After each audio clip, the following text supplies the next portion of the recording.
Hey everyone, it's Ryan Leonard with Wolfnest Property Management, and today we're going to be talking about some rental advertising tips that you should implement next time you have a vacancy if you're a DIY or a do-it-yourself landlord. So obviously, there's nothing worse than having a vacant unit. We have expenses like mortgage payments. There's no money coming in from rent.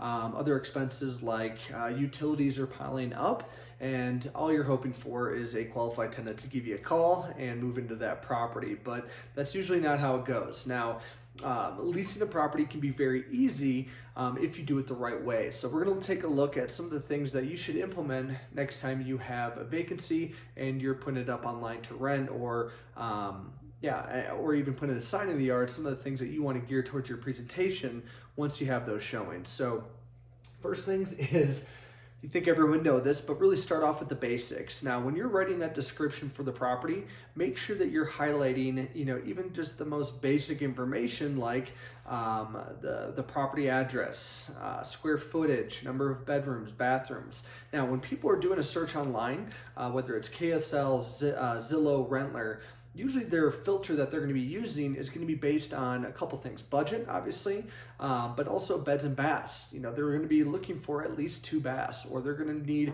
at least 3 bedrooms.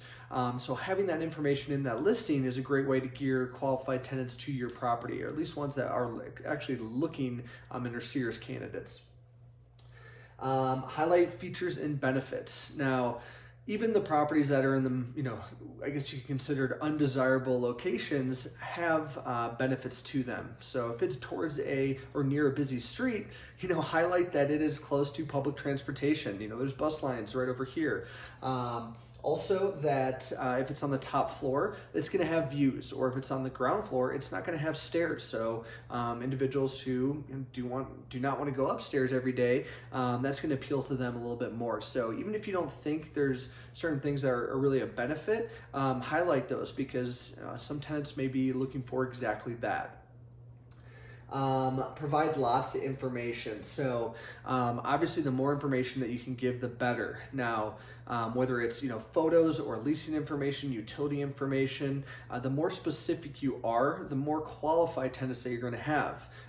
But it's a two-edged sword. If you have a very, I would say, blanket type statement about that property, or you just don't give that much information, you may have a lot of phone inquiries or showings. But once they do the walkthrough, they may just say, hey, this isn't what we're looking for. But if you're very specific in that listing and provide a lot of good information, you may have less prospects, but the ones that you do have are going to be more qualified. So you're not going to be wasting your time with people that aren't going to be interested in that property in the first place.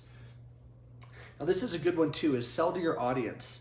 Now, depending on the type of property, you're going to have a couple different types of groups looking at it. So if you have a single family home and it's a family that have younger kids, really highlight the area, the school district that it's in, certain parks, also fenced in yards. Those are great things that they may not see in the listing, but as you get them on the phone or during that showing, you want to make sure that you highlight those things, because that obviously is going to be a good driver to get them to move in or at least sign that lease.